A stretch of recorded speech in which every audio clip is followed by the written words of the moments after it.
Hi everyone, my name is Rhea Bialvite and I'm going to present to you the Unveiling the Rich Heritage of Maguindanao Tribe. So let's proceed to the history.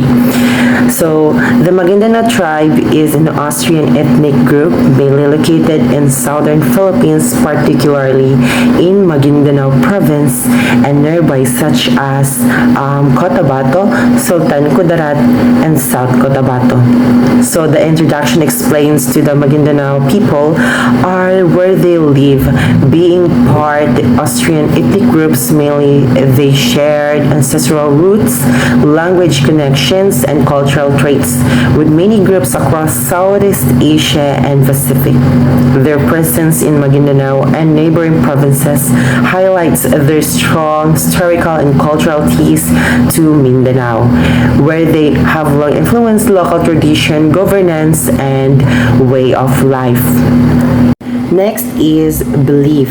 The Maguindanao people are predominantly Muslim, with their faith deeply intertwined with local traditions and often offered to the folk Islam. They believe in one God called Allah and follow the teaching of the Quran and the Hadith, where spiritual practices also include ancestors, veneration, and belief in spirit, magic, and supernatural beings. So this passage explains that the religious beliefs of Maguindanao, their practices of Islam strongly rooted in core Islamic teaching, but it also incorporates traditional costumes passed down through generations. This includes respect for ancestors and beliefs in spirit, magic, and supernatural beings. This blend shows us religion, cultural, and closely connected in Maguindanao society, shaping their spiritual life and everyday practices. So the next is the costumes of Maguindanao. So traditional Maguindanao clothes includes the malong, kandi, sablay, and tuba, which are worn for daily use and special occasions. So the passage describes the traditional attire of the Maguindanao people in cultural importance. The malong is a versatile tube-shaped garment that be worn in any ways. Next is the kandi. Kandi is loose shirt made of cotton or silk, decorated with detailed embroidery that show craftsmanship and status. The third is sablay, is a woven sash worn around the waist, adding both function and decoration. The next is the tubao, is a traditional men's headgear, often established when embroidery is beadwork. Together, these garments reflect Maguindanao identity, artistry, and tradition. This is the picture of malong, kandi, sablay, and tubao. That is the example picture that I've given in the screen. That is the example of their costume. Now let's proceed to their traditional delicacies. The main dishes listed are 4 traditional recipes. First is tiola itum, a savory soup made with beef or chicken, roasted coconut, and spices. The name itum means black, refers to the dark color from the burned coconut. The second is the linigil, a swallow-cooked dish using goat or beef mixed with vegetables and coconut milk, giving it a rich, creamy flavor. The third is the pianggang, a chicken cooked in burned coconut broth with spices, creating a distinct smoky taste. And the last is the rindang. A rindang is a rich, flavorful meat dish or beef or goat simmered in coconut milk and spices until the sauce thickness and meat becomes tender. So this are the tiola nga itum, the linigil, the pianggang, and the rindang. That's the traditional delicacies. Let's proceed to their tradition or festivals. So first of this is the Kanduli, the festival, the traditional festivity of the Maguindanao and indigenous Muslim ethnic groups in the Philippines, typically observed to give thanks for harvest and blessing. It involves cultural performances like the dance shown in the photo, where participants wear colorful traditional attire and use props such as white circular object, often symbolic shield or decorative fans. This festival showcase their costume, music, dance, and commonly spirit of the gratitude. That is that we call Kanduli. And pumunta naman tayo sa another festival nila na ang Inaul Festival ay isang pagdiriwang na pinagmamalaki ng tradisyonal na tela na gawa sa paghabi or woven fabric na tinatawag na inaul. Ito ay isang mahalagang bahagi ng kultura ng ng Maguindanao sa Mindanao.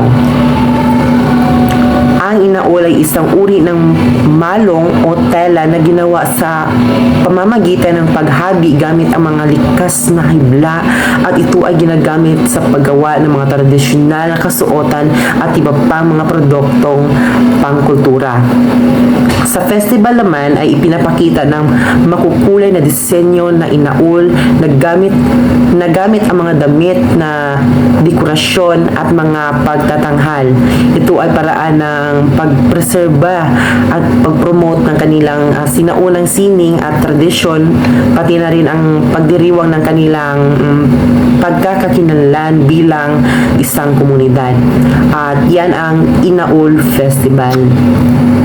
Ngayon ay tatalakayin naman natin ang festival na Sagayan Dance. Ang Sagayan Dance ay isang tradisyonal na sayaw ng mga Maguindanao sa Mindanao na tinatawag ring War of Dance o sayaw ng digmaan. Ito ay isang pagtatanghal na nagpapakita ng tapang at katiyagan ng isang bayani na si Bantugan, isang makataong mandirigma na epiko ng Maguindanao. Sa sayaw na ito ay ginagaya ng mga mananayaw na ang mga galaw na mandirigma sa laban. Kadalasan ginagamit ang sandatak tulad ng kalis, isang uri ng espada, at kasuotan ng mga mananayaw ay makulay at mga dekorasyon na nagpapakita ng kahalagahan ng sayaw sa kultura ng mga Maguindanao. Ang sagayan ay hindi lamang isang sayaw kundi isang paraan na pagpapahayag ng kasaysayan at ng mga kwento ng ninuno na ipinapasa ng mga susunod na henerasyon bilang bahagi ng kanilang kultura at identidad. At syempre, itong tatalakayan natin is the kulintang music. So, ang kulintang music ay isang tradisyonal na instrumentong pangmusika ng mga katutubong grupo sa Maguindanao or Philippines, lalo na ng mga Maranao, Maguindanao at Tausug. Binubuo ito ng isang hanay ng mga gong na inayos sa isang kahoy na rock at tinutugtog gamit ang dalawang kahoy na mallet. Ang mga gong ay may iba't ibang laki na nagbibigay ng iba't ibang tono, gaya ng kakalikha ng melodya at ritmo. Ang pagtugtog ng kulintang ay bahagi ng seremonya, pagdiriwang at pagtatanghal ng kwento at tradisyon. Ginagamit din ito sa mga sayaw at ritual ng mga katutubo. Ang musika ay kulintang. Ang musika ng kulintang ay may malaking kahalagahan sa kultura ng Muslim sa Mindanao at nagpapahayag ng pagkakakilanlan at pamana ng mga komunidad na nagtutulungan sa pagpepreserba nito.